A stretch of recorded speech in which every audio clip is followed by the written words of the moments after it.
What's up, beautiful people? Welcome to The Lab, where I offer my thoughts and reviews for the culture. If you are new to the channel, be sure to click that subscribe button so you never miss when we are here. I am Dee, and I'm coming at you with a review of Peacock's Bel Air Season 2, Episode 6, which is also my favorite episode this season thus far.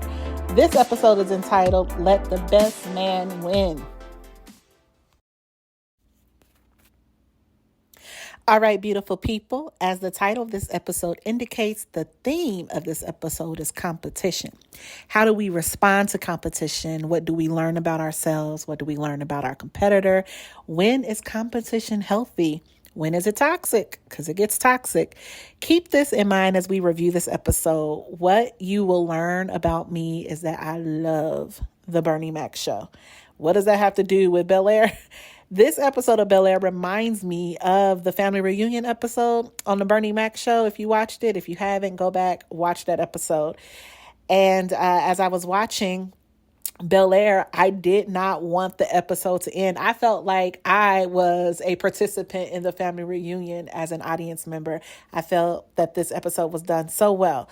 Anyway, we start the episode learning the first law of competition, and that is strategy. Uncle Phil is teaching Aunt Viv strategy by showing her how to play spades in time for the Banks family reunion. I am Aunt Viv, and Aunt Viv is me. Where is the card table for the Uno game? Because that's what I can play. I cannot play spades. And in my community, there's this joke that no one wants to teach you how to play spades. Everyone is just shocked that you didn't come out of the womb knowing how to play spades. Listen, I cannot play spades, so don't ask me to be your partner. I am not about that life. According to Uncle Phil, as I stated before, it's about strategy, and I find myself to be a strategic person, but I'm also with Aunt Viv when she says every game ends in tears or a fist fight. And I'm going to add in name calling. Uncle Phil, though, informs us that his mother, who we will refer to as Grandma Banks, has just decided that she does not want to stay in the suite arranged for her. So Uncle Phil asks Aunt Viv to ensure the guest room is ready. And also pick Grandma Banks up from the airport. And also find a place for her to get her nails done. All right now, Uncle Phil. But you know what? Grandma Banks and my great aunt in Georgia are very similar. I visited my great aunt last summer in Athens, Georgia, and she was offended that I reserved an Airbnb because, listen, the elders expect to stay at the family house. You know, if you come visit, you stay with your people. You don't go to a hotel. Anyway, we are introduced to competition number 1, Uncle Phil and Uncle Julius. They are brothers and they are competitors. But you know what? I do like that they kept it fun because you get with some people that are so competitive. It just takes the fun out of the game. And, you know, I just don't even want to play anymore. So we also learned that Uncle Phil's father has died, leaving his mother alone and her sons to look after her. But interruption, because Jeffrey wants to know if the Banks have time for a private word. The Banks tell Jeffrey that they know he's been looking for Frederick, which we all assumed. And Jeffrey says that he can't find his adoption paper. So remember, we've been wondering, okay, we know his name is Frederick. What happened to Frederick? Where is he? We find out that he's been adopted. Viv says keeping Frederick safe has been their first priority. And we've learned the consequences of keeping family apart, and it ended bad for all of us. And so she's mentioning, you know, Will and Lou, keeping them apart and how that just kind of blew up in their face. So Uncle Phil says they want to help Jeffrey weigh out all of his options, but it has to be Jeffrey's decision. Viv offers Jeffrey a folder, and when he opens it, he emotes and he tears up. And I believe it's a photograph of his son, but we will find out later in the episode what is inside of the folder. Guess who's here? It's Craig's mama from Friday, Dee Dee from the Wayans Bros. Anna Maria Horsford is Mrs. Banks, and I love it. She is Uncle Phil's mother, Aunt Viv's mother-in-law, grandmother to the Banks children. I do want to shout out the fact that she brought some collard greens in her luggage case. Not sure how well that worked. Maybe she kept it cold. Maybe she kept it fresh. Not sure. I'm just glad she brought the greens. So Hillary and Ashley are going to help her clean and pick them. Notice they have the seasonings on the table as well, because we got to season the greens. And it appears that everyone has a role at this reunion. Now, we do find out that apparently Jazz has been acting distant toward Hillary. I mean, Hillary, girl, you did invite like your whole ex to your mom's, engagement. So, Hillary invites Jazz to the family reunion, and Jazz left her on red, which is interesting for Jazz because he's usually very communicative, but I think that Hillary definitely crossed the line and he's being non-communicative. Now, Ashley tells her sister that she would have left her on red too after Hillary invited her ex-boyfriend to come to Aunt Viv's art show. Will says that finding out that Hillary dated a top NFL draft pick may have hurt her brother's pride. And now Hillary wants to stop picking greens to go and talk to Jazz, even though he's not communicating with you. And Uncle Phil wants to win the sweet potato pie contest. And so he asked Hillary to hold off on Jazz. Y'all know he does not see it for Jazz. From the moment Hillary introduced Jazz to her parents as her boyfriend, Uncle Phil, the look said it all. So I also would not be surprised if Uncle Phil invites LaMarcus to the family reunion. So it's the Banks family reunion, and Will feels overwhelmed being the only non-Banks individual at the reunion. And so he seeks out Jeffrey. Jeffrey is like a safe space for Will, and he finds him in Uncle Phil's office. So Jeffrey reminds Will that the great thing about reunions is that nobody cares. Everyone is family, and that is, at least for my community anyway, that is so true. And it reminded me of that scene in Poetic Justice where they just show up to this random Black family reunion and they're welcomed with open arms. And Tupac Shakur, who plays Lucky, he's just like, cousin. And it's like, you either related by, blood, or someone's your cousin. You can call someone your auntie and you in there. So I really loved, whether they did it intentionally or unintentionally, I love how they kind of honored Poetic Justice. So Jeffrey reassures Will that he will be right by his side to tell him who is who and what is what. And after Jeffrey exits, Will opens the file that Jeffrey placed on Uncle Phil's desk when Will entered.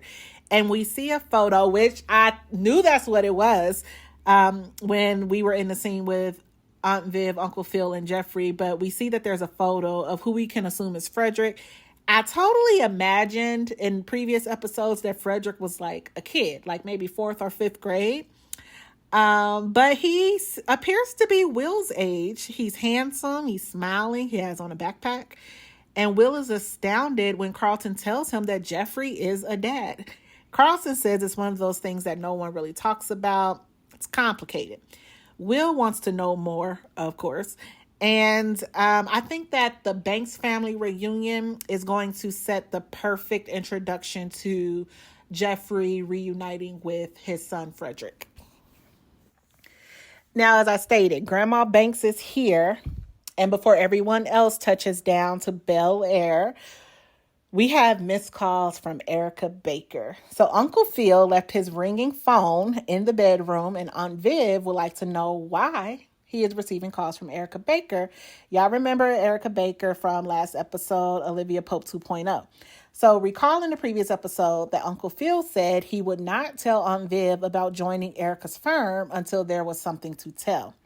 And I, as well as Jeffrey, felt like that was not the best idea. And now look where we are. I said it was going to blow up into something, right? So clearly, as I indicated in the previous review, there is unfinished business between Erica and Uncle Phil, and Aunt Viv knows it too. I don't know what the unfinished business is though, because it kind of got a little gray, but I'll get there later. So Uncle Phil informs Aunt Viv that with everything going on with his firm, there is only a matter of time before word gets out and people start looking for him, because y'all know he is like top dog.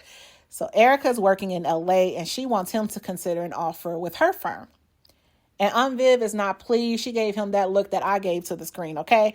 And Uncle Phil promises Aunt Viv that he won't make any big moves without talking it through with her first. We know that this has been an issue between them before, where one does something without talking with the other. And it's not, I don't think it's so much about, keeping each other in check, but it's more so about like, let's make sure we're on the same page. Let's make sure we're communicating. Let's make sure we are clear as we move forward, which I really appreciate about their marriage. However, there are times where they don't check in with the other. Like last season when Uncle Phil decided to move money out of the bank account for his campaign and he didn't run that past Aunt Viv first, that did not go well. And now we have another situation where that is happening again, where Aunt Viv is finding out something that he did not tell her beforehand. So we are going to see how this manifests throughout the rest of the season, because I think we only have 4 episodes left.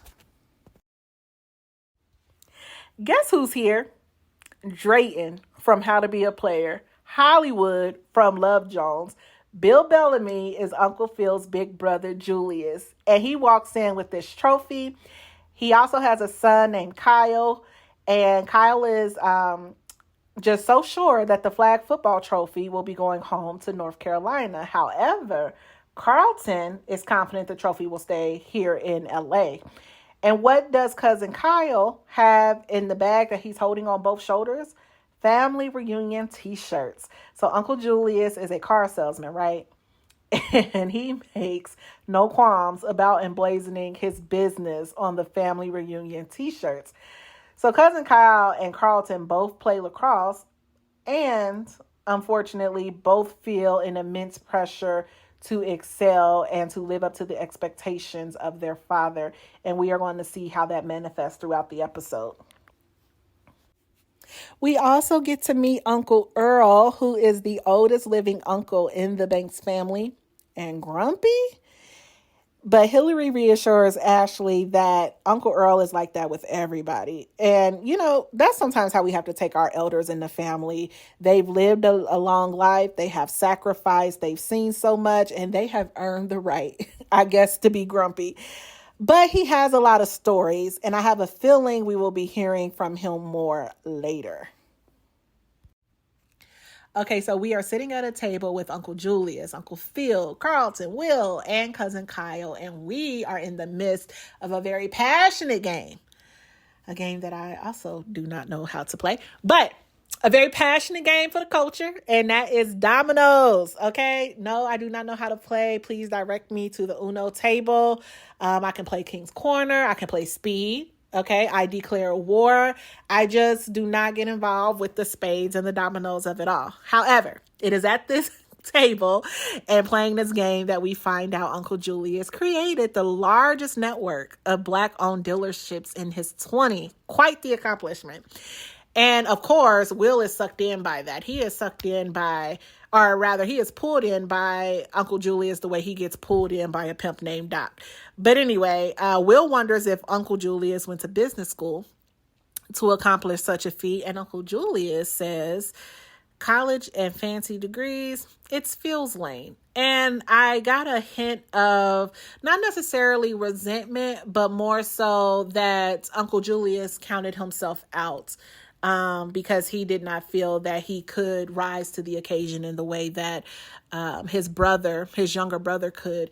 And as an educator, that's something that I've often heard from parents and students alike, where there was one sibling that they felt was more primed to be in that space and navigate that space and show up in that space. And they often feel that they themselves either were not ready, not prepared, and or that it just was not designed in the cards for them to go. And so my heart kind of broke a little bit for Uncle Julius. And that's when, because when he first came in, he's just all talk and loud and jokes and, kind of playfully picking on his little brother. But it is in this moment that we see a dream deferred and what that looks like for a man, which I thought was displayed so great, especially by a comedian. So shout out to Bill Belamy for acting that out well. It is here again at the table of dominoes that Uncle Julius tells Will there's more than one path to success, and application is more important than very. That whole argument, and obviously it triggers Uncle Phil because Uncle Phil's response is that there is nothing wrong with a solid education. And Uncle Julius says, and Kyle, once he gets himself focused, is going to join the family business. And Kyle is already, see, y'all, I'm going to be on my educator soapbox today. But Kyle is already working part-time and helping on a new ad campaign. We know that he's playing lacrosse. And then later, we find out that the boy's mama has passed away. And so he is feeling a lot of pressure, and as though nothing he does is enough, which for a student in high school, that is a lot. That is a lot to go through psychologically and mentally. So we see that Carlton has compassion for his cousin because guess what he's going through? Pressure from his family, his school, the expectations he has of himself. And I think there are commonalities between Kyle and Carlton. One, that they both play lacrosse. Two, they both have these external and internal pressures to excel. And finally, I'll say it seems as though they both want to start their own legacy and leave the shadow of their fathers. So I thought we were having a barbecue because, there was a grill outside, and the uncle who is always supposed to uncle the grill is out there uncling the grill. But no, Uncle Phil and Aunt Viv apparently didn't get the memo about the fish fry theme. And Grandma Banks is going to need the following: cornmeal, amen, seasoned salt, always, Lowry's preferably, flour, 3 bags of sugar for the sweet tea, and we're going to need some white bread and some hot sauce. And apparently, LaMarcus. So Hillary needs to have a conversation with her father on boundaries because ain't nobody invited LaMarcus but him, which is what I thought would happen. And Uncle Phil expresses that he assumes, since Hillary invited LaMarcus to her mother's art show, that she wouldn't mind him coming to the reunion. And besides, Uncle Julius hasn't had a pro ball player at his reunion, and this is Uncle Phil's reunion. Here we go with that competition again. See, competition to make you just walk all over somebody else's boundaries. So Hillary tells Will that Jazz can know nothing about LaMarcus's presence at the family reunion. Now watch Jazz show up with some flowers or something and see LaMarcus is there. But of course, everyone loves LaMarcus, including Grandma Banks. The family loves LaMarcus, and it is just further putting or placing Jazz into the margins, which I think is going to be the reason why, sadly, their relationship fizzles out. Maybe not sadly. Maybe this is good for both of them. Y'all, that Erica thing is going to keep coming up, right? So Uncle Phil attempts to pull Aunt Viv away from the ladies taking in her art collection. And I love when Aunt Viv gets to talk about her art. But he pulls her away because he needs his spades partner, his teammate. And Aunt Viv pushes back with, oh, so we a team? Because teammates usually talk and share information. Child, she is still upset about what Uncle Phil calls that Erica thing. And he reassures her that it is not a thing. Whatever the thing was or is happened in college. And Aunt Viv says it was a thing, a very big thing. And apparently it's going to be a very big thing throughout the rest of the season. So later in the episode, Uncle Phil does apologize to Aunt Viv for not telling her about Erica, but he thinks he needs to keep his options open. And I think he's talking about in terms of the law firm, which means Erica will be back in their lives again. And Aunt Viv is not ecstatic, and neither am I. But Uncle Phil believes it's nothing they can't handle together. And I do believe that. They are a strong team, and they are able to come together and have what they call radical honesty. And so I think they'll be fine, but still the Erica thing is going to kick up dust, and they're going to have to see their way through it if Uncle Phil and Aunt Viv together decide to move forward and accept the offer at Erica's firm. All right, so we are at the Spades table with Uncle Julius, Uncle Phil, Aunt Viv, and Grandma Banks. So obviously, Aunt Viv has decided to, step up to the Spades table. It wouldn't have been me. Okay, I need my Uno cards. And Uncle Julius calls attention to the fact that Uncle Phil believes Grandma Banks that when she sells her house, she'll come to Bel Air. Aunt Viv does not appear thrilled about having her mother-in-law move in. And Uncle Phil thinks Grandma Banks would actually enjoy a change of scenery. Now, Uncle Julius does make a good point that Uncle Phil doesn't have time to take care of anyone, and all of that weight is going to fall on Aunt Viv, which we know to be true because when Uncle Phil ran for district attorney last season, a lot of things fell on Aunt Viv, which is probably why she is not so thrilled. Anyway, Uncle Phil and Aunt Viv end up winning the hand of spades, and Uncle Julius tells Grandma Banks to stop drinking when we play, which is hilarious because she has moved on to Hennessy. And this scene really made me think about my great aunt in Georgia. And, we really want her to move up here. And, as the elders start to transition, we think about her care and her safety. But like I said, the elders have a mind of their own. And we're going to see that Grandma Banks, much like my great aunt, they have a mind of their own and they want to be in the comfort of their own homes. Come on, talk to me, baby. So not only does LaMarcus play professional football, turns out he plays piano and he plays it well. And he is able to entertain Hillary's family. And like I stated before, everyone loves LaMarcus. So after witnessing LaMarcus entertain her family, Hillary asks to speak with him. She makes it clear, that no matter how good all this feels, they are not getting back together. And that was her mistake, the whole no matter how good this feels. She says, we split up for a reason. I had bigger dreams than just being your arm candy. To which LaMarcus responds that he has matured since then. And also, he wants to be clear, too, that he did not start all this. Hillary, you were the one who called him. And he has a point. LaMarcus says he is here doing a solid for Uncle Phil and that he has no hidden agenda. Boy, stop lying. So he's just, according to him, he's just here to hang with the family and enjoy Grandma Banks' catfish, hot sauce, and that white bread that clings to the top of your mouth. So Hillary reminds him that I have a man. And LaMarcus asked the question that we all know the answer to. So why isn't he here, sis? You know what? LaMarcus does seem like a good dude, just not the one for Hillary, maybe. Anyway, Uncle Phil calls LaMarcus for a push-up contest.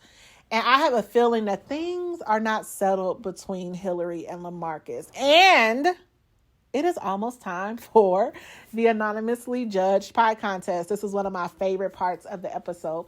So Uncle Phil's pie is called Hot Pie Summer, which, who is like us? Nobody. And Hillary chooses to tank Uncle Phil's pie on purpose for inviting LaMarcus. And she decides, as the judge of the pie contest, to select Superfly Pie as the winner, which is Uncle Julius's pie. So later in the episode, LaMarcus tells Will that he has no intentions of letting Hillary go. He is playing the friend role for now. But he says, I'll get back in there. My only question for this, and I love the writers, but why would LaMarcus, who does not know Will, why would he be telling this to Will? He doesn't know Will. They don't have a relationship. It seems like this is their first time having a conversation. I think this would have been better if he had said this to maybe Uncle Phil, who really loves him, maybe even Aunt Viv, maybe even Carlton. But Will, I don't know. But he says that he's going to play the friend role for now. And I knew that they had unfinished business. I knew that he had a hidden agenda. And I knew, or at least I was concerned, that Hillary and Jazz's relationship would not be able to last. I don't think they're going to last. So back in Uncle Phil's office is Jeffrey, and Will walks in with a slice of pie for both of them. And they have a very intimate conversation over pie, which I thought was so sweet. They have this intimate conversation about fatherhood and Jeffrey's son, and we find out more information about Frederick. So here are some of the information. We find out he's 22. Now, I thought he was a teenager, but he's 22, grown man. He lives in London. And Will tells Jeffrey, he says, I thought we always kept it real with each other. How come you never told me? And Jeffrey responds and says that he wasn't sure what Will might think of him. So Will assures Jeffrey that there is only one way to find out. And that's when we find out that it was a closed adoption. But Uncle Phil and Aunt Viv know where Frederick is.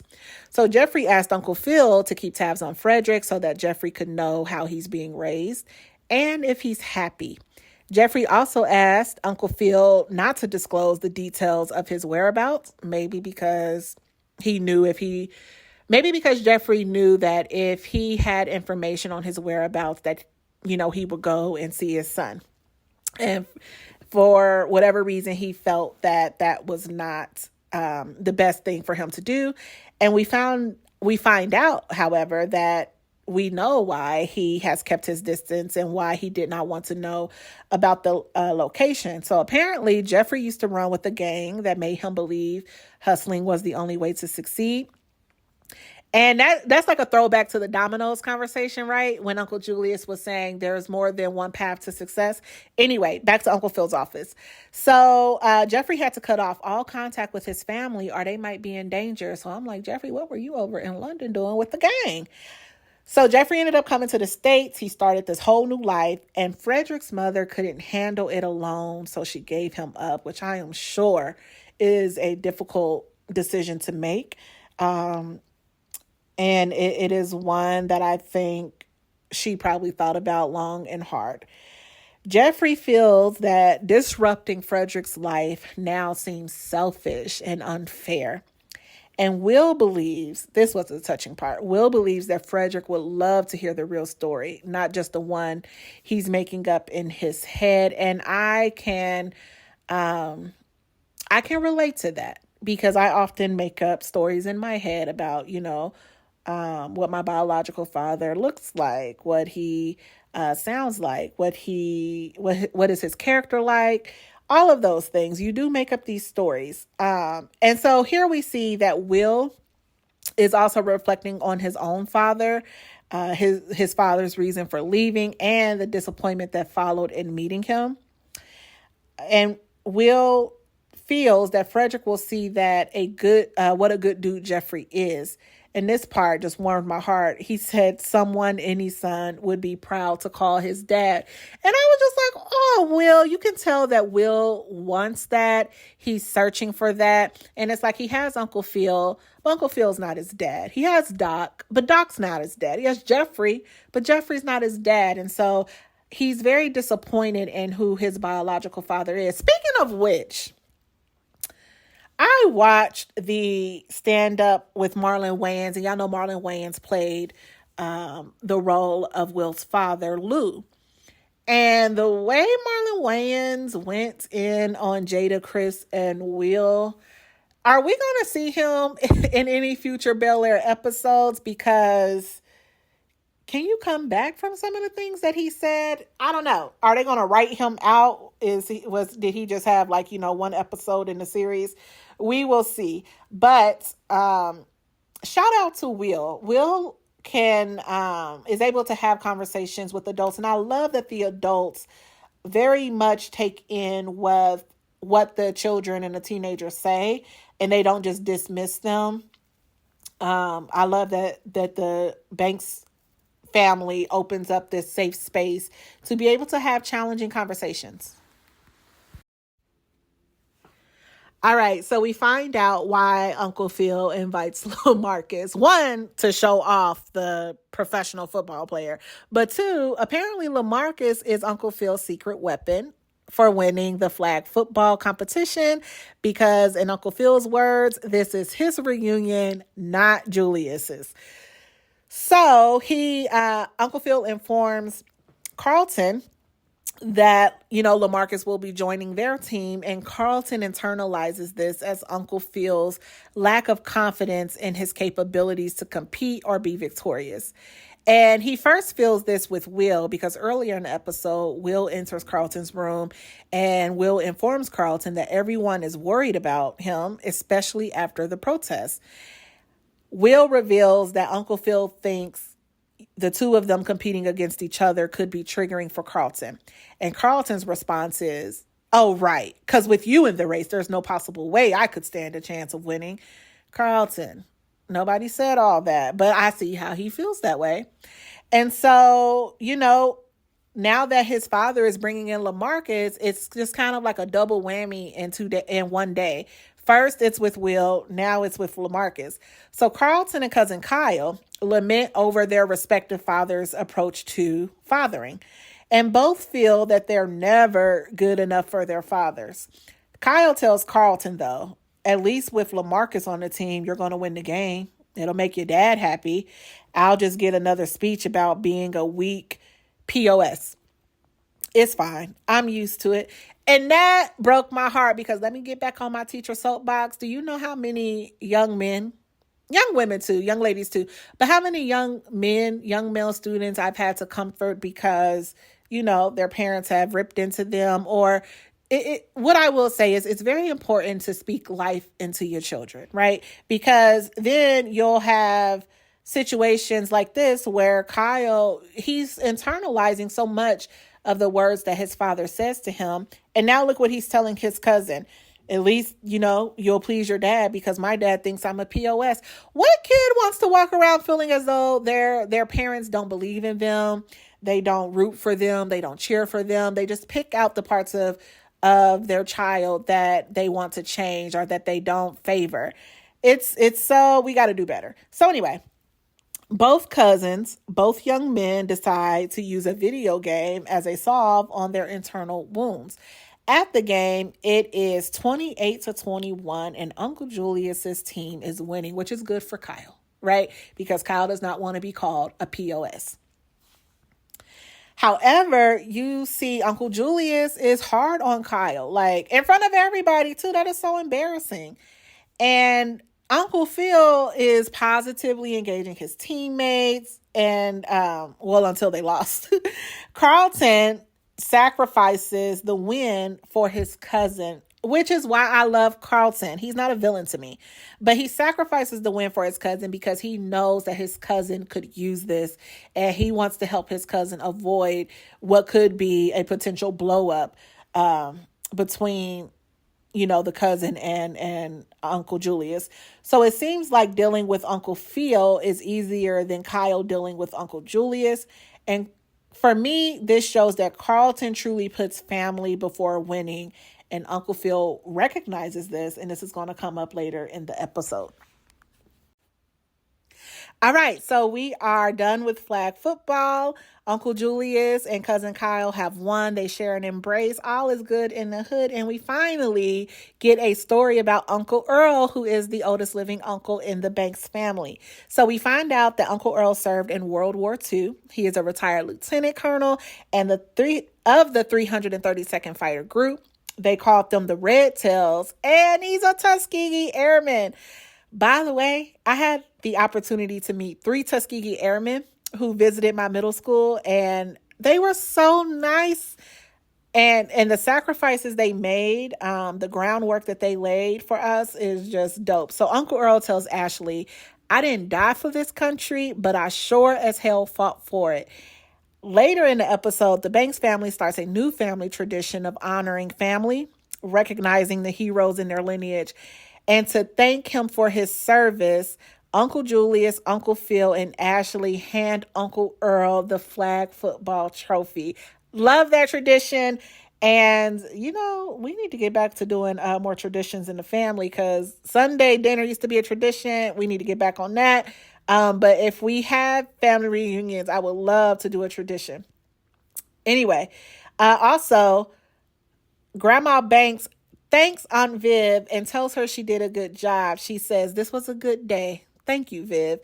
And she reminds Aunt Viv, because Aunt Viv tries to downplay it. Oh, no, it was all Phil, baby. Women know. And Grandma Banks says, behind every good reunion is a man taking all the credit and the woman doing all the work. And why does it sound like corporate America? Anyway, Grandma Banks loves her independence too much, and she says she would not live with either Julius or Phil. And I know that's right, because they are a handful. In Uncle Phil's office, Uncle Phil and his older brother, Uncle Julius, baby, they need ice because they are grown men trying to compete with a football player, professional football player. So Julius says to Uncle Phil, I'm the big brother and you're the one Dad believed in. We learned that one day Julius asked his dad if he could go to college, and their father's response was, no, that's a Phil thing. He tells Uncle Phil, you was the one he was always betting on to win, not me. But I proved him wrong, though. And in that moment, I got a bit of resentment from him towards his father. So Uncle Phil says, for me, you are the big brother, taking care of mama right there, doing your part, hosting this reunion. I just needed to feel like I was doing mine. And so we find out that Uncle Julius lost his wife, Denise. He is a single father, struggling to wear all these hats. And Uncle Phil says, let's share the load. Maybe we can hold on to some stuff together. And I love that. You got to support family. So in the next scene, Uncle Phil tells Carlton that he knows Carlton would never miss that pass. And we then see, because the camera pans over, we see Cousin Kyle and Uncle Julius embrace. And Julius tells Kyle that he loves him. And for the first time, at least since we've seen Kyle, he seems relaxed around his father. So Uncle Phil takes this moment to tell Carlton, I'm proud of you. And I never want you to think that I don't believe in you. I just feel like let's just break all of the cycles of family trauma. He tells Carlton, I'm always betting on you to win, always. And this is what I'm saying back on my teacher soapbox. This is what kids need to hear from their parents, that you are betting on them to win. You believe in them, you love them, and they have your support. Do you see how Carlton's head, he just kind of like stood a little bit taller. He smiled, and you could tell that's what he needed to hear from his father. At the same time, Will and Uncle Julius share an intimate moment where Will shares his appreciation for Uncle Julius's hustle. He loved the hustlers, homie. And he loves that he is a self-made man. So Uncle Julius tells Will, never stop going for yours. People might underestimate us, but they never see us coming either. Prove them wrong. Which I think was his way. It goes back to what he said about his father, how he had to prove his father wrong because his father never believed in him. And now he's telling that to Will. So Will initially believed that the Founders Award, was Carlton's thing. Now he has two self-made men who he identifies with, telling him not to underestimate his leadership potential. Remember, Doc told him in the last episode, you have leadership too. Don't count yourself out from that Founders Award. And now you have Uncle Julius, even though he doesn't know about the Founders Award, he's telling Will, do not underestimate, yourself. Prove them wrong. So Will informs Carlton that he is going to stay in the race for the Founders Award. Why can I not say that? He is going to stay in the race for the Founders Award. And Carlton is fine with this, as he now doesn't mind a little friendly competition because, his dad has just poured all his love into him. And he says, may the best man win. Now, of course, we have to end the reunion with Frankie Beverly and Maze's Before I Let Go and Aunt Viv's Soul Train line. Who else is like us? Nobody. This was a good one. I did not want it to end. As an audience member, I felt like I was right there at the family reunion. It made me want to have a family reunion. I have never been to a family reunion. I don't play spades. I don't play dominoes. And I've never been to a family reunion. Look at what y'all are learning through these reviews about me. But this was a good one. Thank you for watching. I will be back at it next week with season 2, episode 7. Y'all, the more we go through the episodes, the more I get a little sad that it's coming to a close and we're going to have to wait for season 3. But the good news is they got approved for season 3. So I will be back. Make sure you hit that like button. You should already be subscribed, and do not be shy. Go ahead and share this to your social media. I will be back.